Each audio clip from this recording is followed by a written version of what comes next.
Having multiple job offers is an amazing problem to have. I'm Dr. Hackman, the medical matchmaker.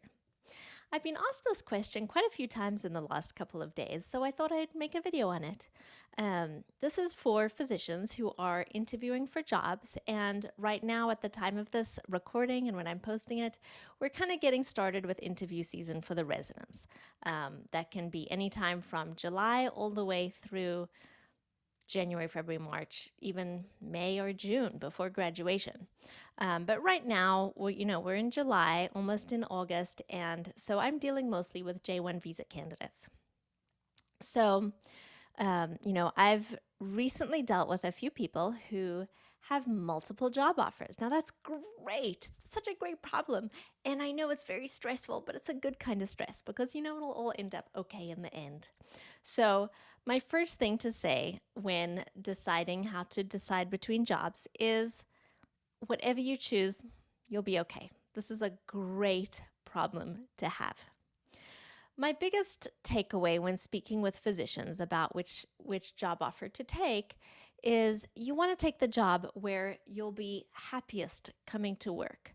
So there's all the nitty-gritty details that you want to look at, of course. But don't forget, you've got to be there every day. So when evaluating a job offer first, before you even look at what they're offering you, think about what's important to you. So I talk about that a lot, is knowing your values and knowing what's important to you. And this is different for every person, of course. And I do speak with physicians and often help them figure out what's important to them before we even go look for a job or before we evaluate which job is best for them. So deciding what's important to you before deciding which job offer to take is so important. For me personally, the most important thing in my life is people and relationships. So what I look at above all else is, who will I be working with? Will I be supported by leadership? Will I enjoy being around those people every day? All of those things. They're super, super important to me. And obviously I have my strong opinions, but I think that they should be important to most people because these are the people that you will be spending all of your time with. The other thing that I like to look at when evaluating job offers is how the place has negotiated with you. So what kind of offer did they give you? And I'm not just talking about which one pays the most or which one has the best benefits. What I'm talking about is which one gave you an honest, generous offer that shows you that they care about you. And that's going to be very different in each setting. Now, right now with the J1 visa candidates, these physicians need to be in an underserved area. Typically, those places take Medicaid. Medicaid doesn't tend to pay as well as other insurance companies. So those salaries may not be quite as high. They may also be in the middle of nowhere, and there may need to be a few more compromises made.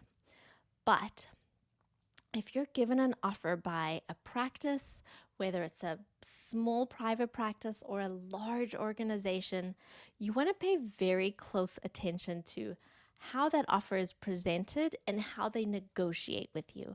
Because the way that they deal with you during the whole interview process and the offer process is kind of like a little window into how they're going to be during your employment.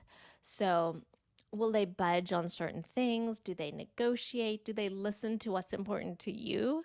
A great example is there's a practice I'm working with that interviewed a physician who is interested in speaking Spanish to her patients and providing that care to the Hispanic population in the area.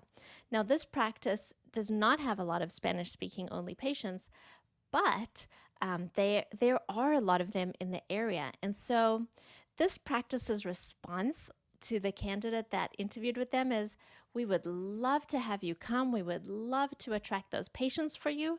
We will hire a Spanish-speaking scribe. We will hire a medical assistant that speaks Spanish. We will make sure to support you in any way that you need.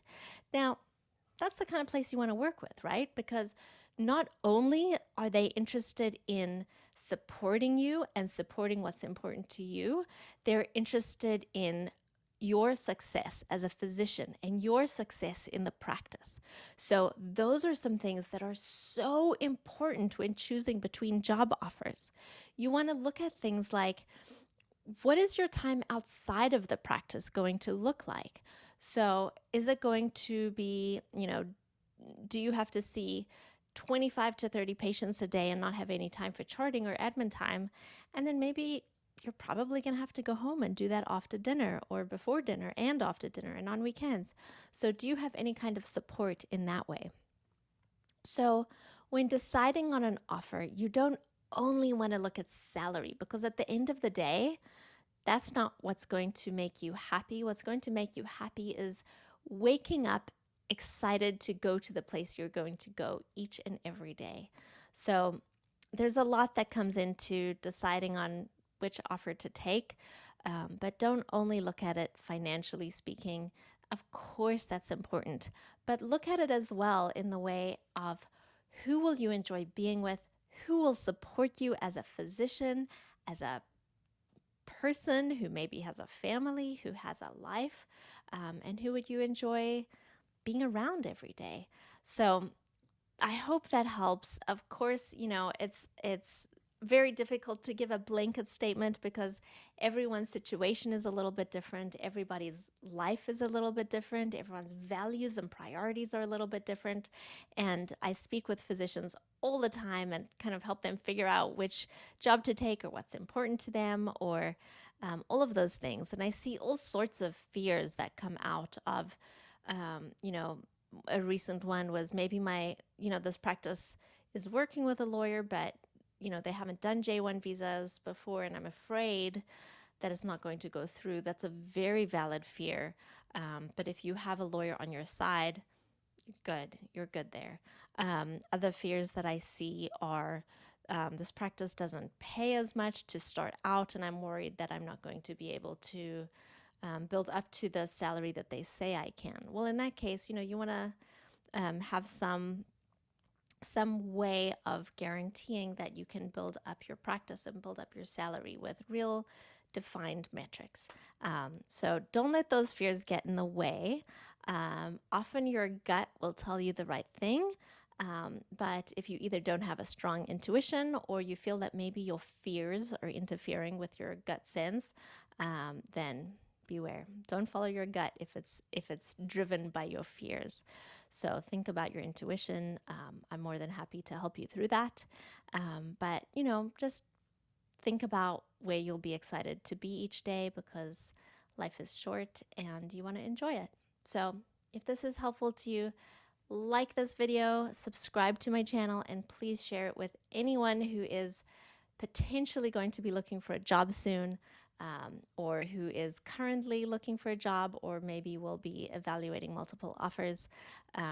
There is so much to say about this, and I really, really hope this was helpful. Bye.